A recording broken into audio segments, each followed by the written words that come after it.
Hello everyone.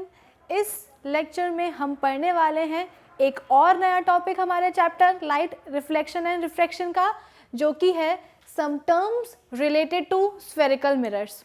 और आप इसे एक और नया नाम दे सकते हो। कौन सा नाम? कंपोनेंट्स ऑफ स्फेरिकल मिरर्स भी आप बोल सकते हो। ठीक है, प्रीवियस लेक्चर में हमने बात करी थी स्फेरिकल मिरर्स की, जहां मैंने आपको बताया था कि भाई स्फेरिकल मिरर्स क्यों हैं, क्यों पढ़ रहे हैं हम उनको, क्यों वो हमारे लाइफ में एग्जिस्ट करते हैं।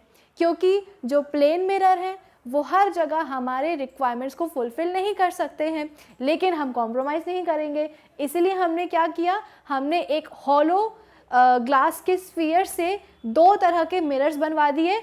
एक को नाम दिया हमने कॉनकेव और दूसरे को नाम दिया हमने कॉन्वेक्स।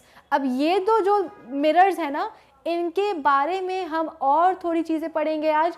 इनके हम कंपोनेंट्स के बारे में पढ़ेंगे। So this is Vibhuti Khare, welcome to Magnet Brains, जहाँ पे आपको सभी चैप्टर्स के वीडियो लेक्चर्स मिलते हैं बिल्कुल फ्री ऑफ कॉस्ट। यानी कि मैग्नेट ब्रेन्स में आपको 2 चैप्टर पढ़ने के बाद किसी भी तरह का पेमेंट करने की या पैकेज लेने की रिक्वायरमेंट बिल्कुल भी नहीं है, क्योंकि मैग्नेट ब्रेन्स आप सब तक पहुंचाता है क्वालिटी एजुकेशन बिल्कुल फ्री ऑफ कॉस्ट। तो इसी अच्छी बात से हम स्टार्ट करते हैं आज का हमारा लेक्चर, जो कि है कंपोनेंट्स ऑफ स्फेरिकल मिरर्स, और you can say terms related to spherical mirrors. ठीक है, तो देखो सबसे पहले तो जो हमने प्रीवियस वीडियो में बात करी थी, प्रीवियस लेक्चर में हमने जो बात करी थी कॉनकेव और कॉन्वेक्स मिरर की, वो हम फटाफट रिवाइज कर लेते हैं। हमने क्या पढ़ा था कि भाई एक हॉलो यानी कि खोखला एक स्फेयर ले लो, ग्लास का, कांच का, उसको आप बीच में से काट दो। अच्छा, कुछ बच्चों को डाउट होगा कि मैम एक ग्लास के स्फेयर को जब हम बीच में से काटते हैं तभी उससे हमें कॉनकेव और कॉन्वेक्स मिरर मिल सकते हैं। ऐसा कोई ज़रूरी नहीं है बच्चों। अगर मेरे पास ये एक स्फेयर है ग्लास का, मैं इसको बीच में से काटूंगी तो भी मेरे को मुझे जो है ना 2 हाफ मिल जाएंगे, उनके मैं कॉन्वेक्स और कॉनकेव मिरर बना सकती हूँ। साथ ही साथ अगर मैं इस मिरर को यहाँ से भी कट कर लूँ, ठीक है, एक पीस निकालूँ, मैं इसका एक पोर्शन निकाल दूँ, ज़रूरी नहीं कि हाफ में कट करोगे तभी मिलेगा, नहीं, आप इसका एक पीस निकालोगे, ठीक है, यहाँ से कट कर दो या यहाँ से कट कर दो, कहीं से भी कट करने पर आपको एक पीस मिल सकता है, ग्लास का पीस। और उस ग्लास के पीस को आपको बनाना होता है क्या? मिरर। कैसे बनाओगे? पॉलिशिंग से बनाओगे। ठीक है, तो हमने क्या सीखा था भाई प्रीवियस वीडियो में कि हमने ग्लास का स्फीयर लिया, उसको हमने बीच में से कट करा है या कहीं से भी कट किया है, तो आपके पास अब जो कट करने के बाद ग्लास का पीस आएगा, उस ग्लास पीस के पास होते हैं 2 कर्व्ड सरफेसेस। एक सरफेस होता है अंदर की तरफ कर्व्ड, यानी कि कर्व्ड इनवर्ड्स, और एक सरफेस होता है जो कि बाहर की तरफ कर्व्ड होता है, जिसे हम कहते हैं कर्व्ड आउटवर्ड्स। ठीक है, कुछ इस तरह का पीस मिलता है आपको। ये कौन सा कर्व हुआ? ये वो वाला कर्व हुआ जो कि अंदर की तरफ है। ये वाला कौन सा कर्व है? जो कि बाहर की तरफ कर्व निकला हुआ है। इसी ग्लास के पीस को मुझे बनाना है मिरर। अभी ये मिरर नहीं है, अभी ये ग्लास का ही पीस है। मैं क्या करूँगी, इसको मुझे बनाना है एक कॉनकेव मिरर। कॉनकेव, केव मतलब कि गुफा। जब आप गुफा में घुसोगे मतलब क्या, ये एक तरह की गुफा ही तो लग रही है ना। तो जब आप गुफा में घुसोगे तो ये क्या बनेगा? कॉनकेव मिरर बनेगा। यानी कि मैं चाहती हूँ कि अगर मेरी लाइट रेज गुफा में घुसे, यानी कि कॉनकेव मिरर में घुसे, मतलब क्या कि मेरी लाइट को इधर पे मुझे डालना है। ठीक है, रिफ्लेक्टिंग सरफेस कहाँ होना चाहिए एक मिरर का? जो अंदर की तरफ कर्व है वहां होना चाहिए। तो रिफ्लेक्टिंग सरफेस अंदर वाला कर्व हो गया। तो अगर मुझे इसको मिरर बनाना है इस ग्लास पीस को, तो मुझे पॉलिश करना पड़ेगा। पॉलिश कहाँ करेंगे? अब हम जो कर्व बाहर की तरफ है उस पे करेंगे। ऑब्वियस सी बात है, 2 ही तो कर्व थे ना, एक अंदर वाला एक बाहर वाला। अंदर वाले को आपको बोलना है, अंदर वाले को आप चाहते हो कि वहीं पे आपकी लाइट रेज जाए और वहीं पे रिफ्लेक्शन हो। तो इसलिए आपने क्या किया, पॉलिश करने के लिए आपको केवल अब दूसरा ही सरफेस मिला है, दूसरा ही कर्व्ड सरफेस मिला है, वहीं पे आपने पॉलिश कर दी। तो ऐसे मिरर, ऐसे स्फेरिकल मिरर जिसमें कि जो पॉलिश है वो कौन से कर्व में की जाती है? बाहर वाले कर्व में। वो बन जाता है पॉलिश करने के बाद कैसा? ओपेक। ठीक है, और यानी कि नॉन रिफ्लेक्टिंग। और जो कर्व्ड इनवर्ड्स वाला सरफेस है, अंदर की तरफ जो कर्व्ड है सरफेस, वो बन जाता है क्या? रिफ्लेक्टिंग। तो ऐसे सरफेस को हम क्या, ऐसे मिरर को हम क्या बोलेंगे? Concave mirror. फिर आ जाओ बात करते हैं हम कॉन्वेक्स की। इसी ग्लास के पीस को मुझे बनाना है कॉन्वेक्स मिरर, मिरर मतलब कि पॉलिशिंग, ठीक है, कॉन्वेक्स बनाना है, यानी कि मैं चाहती हूँ कि जो मेरी लाइट रेज है ना वो इस सरफेस पे, यानी कि वो वाला कर्व जो कि बाहर की तरफ है उस सरफेस पे आकर के रिफ्लेक्ट करे। तो मेरे पास अब क्या ऑप्शन रह जाएगा, एक ही ऑप्शन रह जाएगा, एक तरफ जो बाहर वाला कर्व है वहां पे चाह रही हूं मैं कि रिफ्लेक्शन हो जाए, यानी कि पॉलिशिंग कहाँ करनी पड़ेगी मुझे, जो मेरे पास रिमेनिंग कर्व होगा, कौन सा वाला, अंदर वाला, ठीक है। तो कॉन्वेक्स मिरर क्या होगा बच्चों, वो मिरर जिसमें कि पॉलिशिंग यानी कि नॉन रिफ्लेक्टिंग सरफेस क्या होता है, कर्व बाहर अंदर वाला, ठीक है, जो अंदर वाला कर्व होता है वहां पे अगर हमने पॉलिशिंग कर दी तो वो बन जाता है कॉन्वेक्स मिरर, यानी कि अंदर वाला जो कर्व है वो बन जाता है नॉन रिफ्लेक्टिंग ओपेक, और जो बाहर वाला कर्व होगा वो क्या हो जाएगा, रिफ्लेक्टिंग, वहां पे जब लाइट रेज आकर के गिरेंगी तो रिफ्लेक्शन हो जाएगा। इतना क्लियर है। अभी तक हमने कॉनकेव और कॉन्वेक्स मिरर के बारे में इतना ही पढ़ा है। अब हम बात करते हैं इनके कंपोनेंट्स की, ठीक है। सेंटर आपको पता है बच्चों क्या होता है, देखो हर चीज का सेंटर होता है, हर 2D और 3D स्ट्रक्चर का जो है ना सेंटर होता है।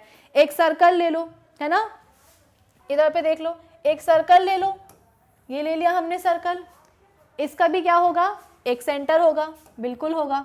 एक स्क्वायर ले लो, स्क्वायर ले लो, स्क्वायर का भी सेंटर होता है। तो हर 2D और 3D स्ट्रक्चर का क्या होता है बच्चों, एक सेंटर होता है ना। इस सेंटर को हम क्या कहते हैं, उस शेप का सेंटर। अब अगर मैंने लिया है स्फेयर, ठीक है, स्फेयर लिया है मैंने, यानी कि सर्कल का एक 3D वर्जन, सर्कल का 3D वर्जन मैंने लिया है, यानी कि स्फेयर लिया है, खोखला है। आप सॉलिड भी ले सकते हो, लेकिन मैंने हॉलो लिया है क्योंकि मैं अभी अपने स्फेरिकल मिरर्स की बात कर रही हूँ, उसके कंपोनेंट्स की बात कर रही हूँ, इसलिए मैंने वो स्फीयर कैसा लिया है, हॉलो लिया है। तो उस हॉलो स्फीयर का भी कोई ना कोई सेंटर होगा, बिल्कुल होगा भाई। अभी अभी मैंने बताया आपको हर 2D 3D स्ट्रक्चर का क्या होता है, एक सेंटर होता है। तो हम स्फीयर के साथ कोई भेदभाव थोड़ी करेंगे, स्फीयर को भी हम एक सेंटर देंगे। वो सेंटर क्या कहलाएगा बच्चों, अब आपको ये पता है कि सेंटर प्रेजेंट है, एग्जिस्ट करता है, तो नामकरण भी कर दो। वो सेंटर क्या कहलाएगा, सेंटर ऑफ द स्फीयर, है ना। हर 2D 3D स्ट्रक्चर का हो गया एक सेंटर, उसी हिसाब से एक स्फीयर का भी सेंटर होता है, और उस सेंटर को हम क्या कहते हैं, सेंटर ऑफ स्फीयर। क्लियर है आपको। अब देखो मुझे थोड़ी सी स्पेस चाहिए है, ठीक है, ये मिल गई मेरे को स्पेस, ठीक है। अब ये देखो यहाँ पे मैं एक बना देती हूँ स्फीयर, क्या बनाया मैंने यहाँ पे, एक स्फीयर बना दिया, हॉलो स्फीयर। इसका सेंटर ये है, स्फीयर दिख रहा है, इसका सेंटर भी मैंने बना दिया। अब मैं क्या करती हूँ, एक पेंसिल से इस स्फीयर के पार्ट्स बना लेती हूँ, एक पेंसिल से स्फीयर के पार्ट बना लेती हूँ। जैसे कि ये एक पार्ट हो गया, ठीक है, फिर उसी हिसाब से ये दूसरा पार्ट हो गया, ये हो गया अपना कौन सा, तीसरा पार्ट, और ये हो गया अपना फोर्थ पार्ट। और आप इस तरह से और भी कई पार्ट्स बना सकते हो, कोई दिक्कत की बात नहीं है। मेरे पास था ये पूरा एक स्फीयर, इज दैट क्लियर। उस स्फीयर का एक पार्ट, एक सेंटर था जिसको मैंने बोला सेंटर ऑफ स्फीयर। अब मैंने क्या किया, अब मैंने पेंसिल से लाइंस ड्रॉ कर दी हैं। लाइंस ड्रॉ करने से के कारण क्या हुआ, इस स्फीयर के मुझे कुछ पार्ट्स मिल गए हैं। ये लाइन दिख रही है ना आपको, ये हो गया पार्ट 1, ठीक है, ये हो गया पार्ट 1, ये हो गया पार्ट 2, और ये हो गया पार्ट 3, ये हो गया पार्ट 4। तो मैंने पेंसिल से स्फीयर के पार्ट्स बना दिए हैं। अब ज़रा आप मुझे ये बताओ कि इन सभी पार्ट्स का सेंटर क्या होगा। ये सभी पार्ट्स किसके हैं, एक स्फीयर के ही हैं। स्फीयर का सेंटर मैं आपको ऑलरेडी बता चुकी हूँ। तो ऑब्वियस सी बात है, जब एक पूरे स्फीयर का सेंटर ये होगा, सपोज इस सेंटर को मैंने नाम दे दिया ए, पूरे स्फीयर का सेंटर होगा ए, तो स्फीयर के पार्ट्स का भी तो सेंटर ए ही होगा, है ना। पूरे स्फीयर का सेंटर क्या है, ए है। तो ये जो मैंने पार्ट्स डिवाइड किए हैं स्फीयर के, ये भी स्फीयर के ही पार्ट हैं, ऑब्वियस सी बात है। तो इनका सेंटर भी क्या होगा बच्चों, ए ही होगा। अभी तक इन पार्ट्स को मैंने सेपरेट नहीं किया था, मैंने सिर्फ मार्जिन्स, मतलब मैंने सिर्फ पार्ट्स बना दिए थे, ड्रॉ करे थे, अभी मैंने तोड़ के निकाला नहीं है, ठीक है। अब अगर सपोज ये जो पार्ट 1 है मेरा, इसको मैं काट के निकाल लेती हूँ, ये लो, निकाल लिया मैंने इस पार्ट को। अब जरा इस पार्ट का, ये पार्ट 1 था मेरा, इस पार्ट का सेंटर बताओ तो जरा। आप बोलोगे मैम उड़ गया, हवा में होगा कहीं, या हो सकता है ज़मीन पे गिर गया। नहीं, जब तक ये अपने स्फेयर से अटैच्ड था तब तक तो आपने बोला कि भाई सेंटर ए ही है इसका सेंटर। जैसे पूरे स्फेयर का सेंटर ए, वैसे ही इस पार्ट का भी सेंटर क्या होगा, ए ही होगा। लेकिन अब मैंने अगर इसको बाहर निकाल दिया काट के, तो अब आप बोलोगे कि सेंटर ही उड़ गया। बिल्कुल नहीं उड़ा, सेंटर तो बच्चों अभी भी वही रहेगा, सेंटर कहीं नहीं जाएगा, सेंटर अपनी जगह में ही रहेगा। हमने करा क्या है, हमने सिर्फ इस पार्ट को निकाल दिया है काट के, ठीक है। अब ये जो पार्ट है ये अपने बाकी बंधुओं के साथ जुड़ा हुआ नहीं है, अलग हो गया है, लेकिन अभी भी पार्ट तो ये स्फेयर का ही कहलाएगा ना। ऐसा थोड़ी है कि इस पार्ट को मैंने बाहर निकाल दिया अब ये कहलाएगा एक स्क्वायर का पीस, ये या एक स्क्वायर का पार्ट या एक रेक्टेंगल का पार्ट, बिल्कुल भी नहीं। अभी भी ये इस स्फेयर का पार्ट ही कहलाएगा, बस हमने थोड़ा निकाल दिया है, इसको बाहर सेपरेट कर दिया है। तो इसका सेंटर कौन रहेगा बच्चों, सेंटर हमारा ए ही रहेगा। क्लियर आप सबको। अब मैं इस पूरे को रैप कर रही हूँ। ये चीज़ आपने अपने दिमाग में बिठा ली कि हर 2D 3D स्ट्रक्चर का क्या होता है, एक सेंटर होता है। उसी के समान मेरे पास जो एक हॉलो स्फेयर था ग्लास का, उसके पास भी क्या था, एक सेंटर था, और उस सेंटर को मैंने नाम दिया था ए। अब क्या किया मैंने, एक पेंसिल से इस स्फेयर के 4 पार्ट्स बना लिए। फिर मेरा सवाल था आपसे ये कि इन चारों पार्ट्स का सेंटर क्या होगा, तो आप बोलोगे कि मैम ए ही होगा। क्यों होगा, क्योंकि ये चारों पार्ट्स किसके हैं, स्फेयर के ही हैं। तो जो स्फेयर का सेंटर वही इन पार्ट्स का सेंटर। अब क्या किया मैंने, इस पार्ट 1 को मैंने काट के निकाल लिया बाहर। निकालने के बाद क्या हुआ, मैंने आपसे पूछा कि अब ज़रा बताओ इस पार्ट 1 का सेंटर कहाँ होगा, तो आप बोलोगे कि पता नहीं मैम, शायद उड़ गया होगा। उड़ा नहीं है, वो वहीं है, अपनी ही जगह पे है। यानी कि इस निकले हुए पार्ट का, इस सेपरेटेड पार्ट का सेंटर क्या होगा, ए ही होगा। बस हमने उसको काट के अलग कर दिया है, स्फेयर से सेपरेट कर दिया है। लेकिन इसका मतलब ये नहीं है कि अब वो स्फेयर का पार्ट नहीं कहलाएगा, वो अभी भी स्फेयर का पार्ट ही है। तो उसका सेंटर भी क्या होगा, वही होगा जो कि पूरे स्फेयर का था, यानी कि ए पॉइंट। क्लियर है आप सबको। आई होप ये चीज़ आपको समझ में आ गई होगी, कोई डाउट नहीं रह गया होगा। चलो मैं इसको रब कर देती हूँ। मेरे पास क्या बचा था, मेरे पास बचा था ये एक पीस स्फीयर का, और ये इसका क्या था, सेंटर था, सेंटर ए। ठीक है। अब ज़रा मुझे ये बताओ, ये जो मेरा कर्व्ड सरफेस है, यानी कि एक पीस था स्फीयर का, और ये रहा क्या, उसका सेंटर। ठीक है। अब इस सेंटर को मैं स्फीयर का सेंटर नहीं बोल सकती।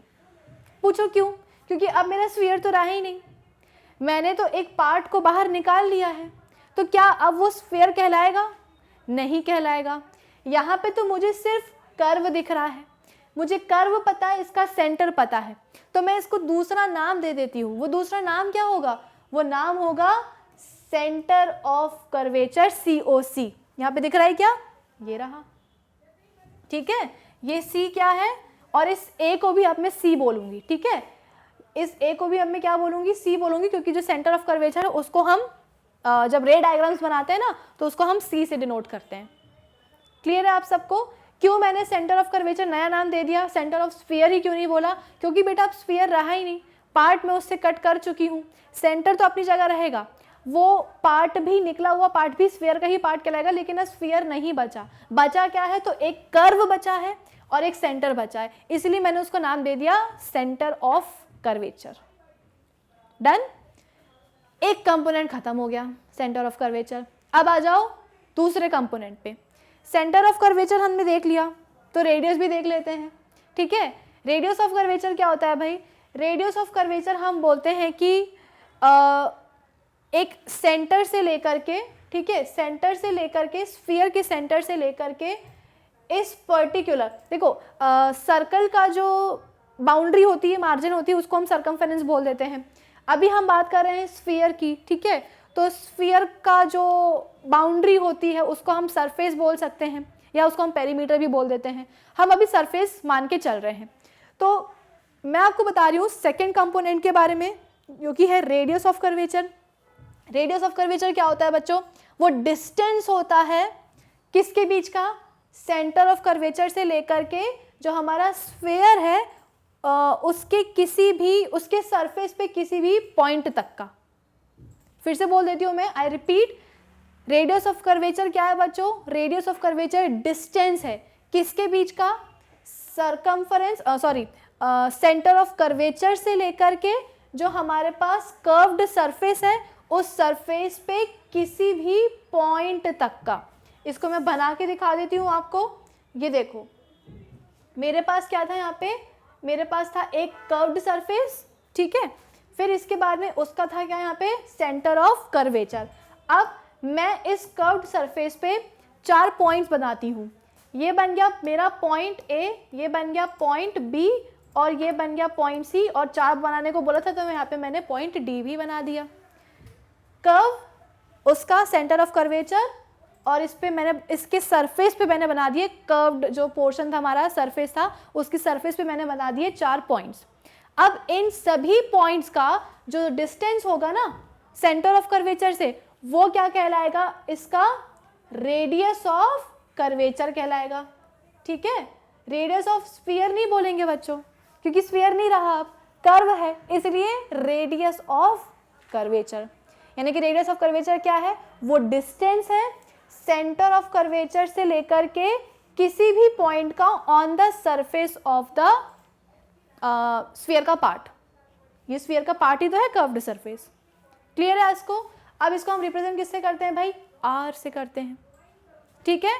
तो सेंटर ऑफ कर्वेचर क्या हो गया, उसको हमने डिनोट किया किसके साथ, सी के साथ, ठीक है। और रेडियस ऑफ कर्वेचर क्या हुआ भाई, सेंटर से लेकर के जो कर्व्ड सरफेस था उसकी सरफेस पे किसी भी पॉइंट तक का जो डिस्टेंस है सेंटर ऑफ कर्वेचर से, वो क्या कहलाएगा, रेडियस ऑफ कर्वेचर कहलाएगा, ठीक है।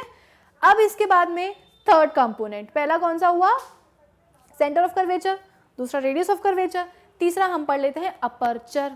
अपर्चर बहुत इजी है। अपर्चर हम बोलते हैं कि जो रिफ्लेक्टिंग सरफेस जो होता है ना किसी भी मिरर का, है ना, जो रिफ्लेक्टिंग सरफेस होता है किसी भी मिरर का, उसे हम क्या कहते हैं बच्चों, उसे हम कहते हैं अपर्चर। जैसे कि सपोज मेरे पास जो है ना एक मिरर है, कॉनकेव मिरर है, ठीक है। कॉनकेव मिरर है तो मतलब कि ये इस वाली साइड क्या होनी चाहिए, ये वाला जो कर्व है बाहर की तरफ, इसको क्या होना चाहिए, पॉलिश्ड होना चाहिए। तो इस मिरर का अगर मैं आपसे पूछूं कि अपर्चर क्या है, तो अपर्चर बोलोगे आप, ग्रीन कलर से देख लो, इतना पूरा। क्यों, क्योंकि जो रिफ्लेक्टिंग सरफेस होगा कॉनकेव मिरर का वही रिफ्लेक्शन होगा, और जहां रिफ्लेक्शन होता है बच्चों उसी को हम क्या कहते हैं, अपर्चर कहते हैं। तो जो एंटायर सरफेस एरिया होता है किसी भी रिफ्लेक्टिंग सरफेस का, उसे हम कहते हैं अपर्चर। सिर्फ कॉनकेव मिरर ही क्यों ले लो, कॉन्वेक्स मिरर ले लो, ठीक है। कॉन्वेक्स मिरर ले लेते हैं, ये लो, ले लिया एक कॉन्वेक्स मिरर। कॉन्वेक्स मिरर मतलब कि यहाँ होना चाहिए पॉलिश। इस कॉन्वेक्स मिरर का अगर मैं आपसे पूछूं कि अपर्चर क्या होगा, तो रेड कलर से बता देना कि ये होगा इसका पूरा अपर्चर। क्यों, क्योंकि इतना पूरा एरिया जो है आपका कॉन्वेक्स मिरर का वो क्या है, रिफ्लेक्टिंग एरिया है, रिफ्लेक्टिंग सरफेस है। तो पूरे रिफ्लेक्शन के एरिया का जो सरफेस है वो क्या कहलाएगा बच्चों, अपर्चर कहलाएगा। और अपर्चर में ही क्या होता है, रिफ्लेक्शन होता है। कई बार सवाल आते हैं कि भाई अपर्चर क्या होता है, रिफ्लेक्शन कहाँ होता है किसी भी मिरर में, तो आप बोलोगे कि भाई अपर्चर पे होता है। क्यों, क्योंकि अपर्चर क्या होता है, एंटायर सरफेस एरिया जो होता है ना रिफ्लेक्टिंग सरफेस का, उसे हम कहते हैं अपर्चर। अब इस अपर्चर का भी एक सेंटर होता है और उसे हम कहते हैं पोल। बच्चे कंफ्यूज हो जाते हैं कि मैम सेंटर ऑफ कर्वेचर क्या, पोल क्या। सेंटर ऑफ कर्वेचर क्या है बच्चों, सेंटर ऑफ कर्वेचर हम बोलते हैं कि जो हमने कर्व्ड पोर्शन लिया है ना, बेसिकली सेंटर क्या है, एक हॉलोस्फीयर का सेंटर है। उस हॉलोस्फीयर के जब हमने क्या कर दिए, पार्ट्स में उसको डिवाइड कर दिया था, तो और फिर जब उन पार्ट्स को हमने सेपरेट किया तो उन पार्ट्स का भी सेंटर क्या कहलाएगा, वो ही कहलाएगा। लेकिन अब स्फीयर तो रहा नहीं क्योंकि हमने उसके पार्ट्स को अलग अलग कर दिया है। अब बचा क्या है, एक सेंटर बचा है और एक कर्व बचा है। तो उस कर्व का जो सेंटर होगा उसे हम क्या कहते हैं, सेंटर ऑफ कर्वेचर। पोल क्या होता है भाई, पोल हम बोलते हैं कि अपर्चर जो होगा उसका सेंटर, अपर्चर क्या होगा बच्चों, एक पोल क्या होगा बच्चों, एक अपर्चर का सेंटर होता है। अपर्चर अभी मैंने क्या क्या बताया, अभी आपको दिख रहा होगा यहाँ पे एक कॉनकेव मिरर दिख रहा है, कॉनकेव मिरर। इस कॉनकेव मिरर का पूरे का अपर्चर कितना है, इधर से लेके इधर तक, ठीक है, यानी कि पूरा जो रिफ्लेक्टिंग सरफेस है वही कहलाएगा इस कॉनकेव मिरर का अपर्चर। तो इसका कोई ना कोई सेंटर तो होना चाहिए, वो सेंटर कहाँ होता है, ये एकदम बीचों बीच, जिसे हम क्या कहते हैं, पोल कहते हैं। आगे बात समझ में, तो पोल क्या है भाई, ये सेंटर होता है अपर्चर का। तो हमने 4 कंपोनेंट्स पढ़ लिए, कौन कौन से, centre of curvature, radius of curvature, हमने अपर्चर पढ़ लिया, पोल पढ़ लिया। अब एक लास्ट कंपोनेंट बचा है जो कि है हमारी प्रिंसिपल एक्सिस। ये प्रिंसिपल एक्सिस दिख रही है आपको, और अगर मैं इसको नाम दे दूं तो नाम हो जाएगा एक्स डैश। ये एक्स डैश क्या है भाई, ये है principal axis. Principal axis basically एक इमेजिनरी लाइन होती है, और आपको पता होगा, ये हम पहले से पढ़ते आ रहे हैं कि जो लाइन है ना उसकी कोई लिमिट नहीं होती है, वो पॉजिटिव इन्फिनिटी से नेगेटिव इन्फिनिटी तक जाती है।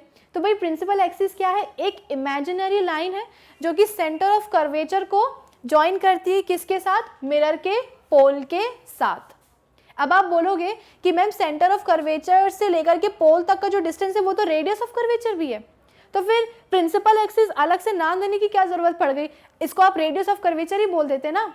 लेकिन ऐसा नहीं हो सकता, क्यों, क्योंकि प्रिंसिपल एक्सिस एक इमेजिनरी लाइन है, और जो आप बोल रहे हो रेडियस ऑफ कर्वेचर, वो तो बच्चों एक डिस्टेंस है, वो एक क्वांटिटी है, उसको आप मीटर्स किलोमीटर्स में रिप्रेजेंट करोगे। लेकिन यहाँ पे जो मैं आपको बोल रही हूँ कि प्रिंसिपल एक्सिस क्या है, एक लाइन है जो कि सेंटर ऑफ कर्वेचर को लेकर के पोल तक क्या करती है, ज्वाइन करती है, पॉजिटिव इन्फिनिटी से नेगेटिव इन्फिनिटी तक जाती है। लेकिन रेडियस ऑफ कर्वेचर क्या होता है, पहली चीज तो ये क्या है, क्वांटिटी है, डिस्टेंस है, मीटर्स किलोमीटर्स में आप बताओगे। साथ ही साथ अभी मैंने आपको बताया था कि भाई रेडियस ऑफ कर्वेचर क्या है, वो डिस्टेंस है कहाँ, किन दोनों के बीच का, सेंटर ऑफ कर्वेचर से लेकर के इस स्फेरिकल मिरर का जो सरफेस है उसके सरफेस के किसी भी पॉइंट तक का। ये रहा सेंटर ऑफ कर्वेचर सी, और ये रहा क्या, कॉनकेव मिरर। तो इस कॉनकेव मिरर के सरफेस पे आप कोई भी पॉइंट ले लो, उस पॉइंट से लेकर के जो सेंटर ऑफ कर्वेचर तक का जो डिस्टेंस है वो कहलाता है रेडियस।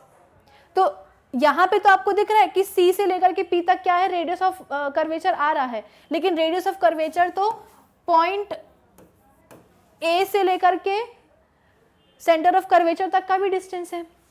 पॉइंट D मैंने यहाँ पे बना दिया, तो पॉइंट D से लेकर के सेंटर ऑफ कर्वेचर के बीच का जो डिस्टेंस है वो भी रेडियस ऑफ कर्वेचर है। तो आप कैसे बोल सकते हो कि सिर्फ और सिर्फ C से लेकर के पोल तक ही जो है ना रेडियस ऑफ कर्वेचर है, नहीं बोल सकते आप। इसीलिए कंफ्यूज मत होना, पहले ही बता दिया है कि प्रिंसिपल एक्सिस क्या है, एक इमेजिनरी लाइन है जो कि सेंटर ऑफ कर्वेचर को ज्वाइन करती है पोल के साथ, पॉजिटिव इन्फिनिटी से नेगेटिव इन्फिनिटी तक जाती है। तो इसी के साथ जितने भी कंपोनेंट्स हैं वो मैंने एक्सप्लेन कर दिए आपको। अब आप बोलोगे कि मैम एक कंपोनेंट, मेजर कंपोनेंट तो रह गया फोकस, लेकिन आपको मैं बता दूं for your kind information, focus mirror का कंपोनेंट नहीं होता है।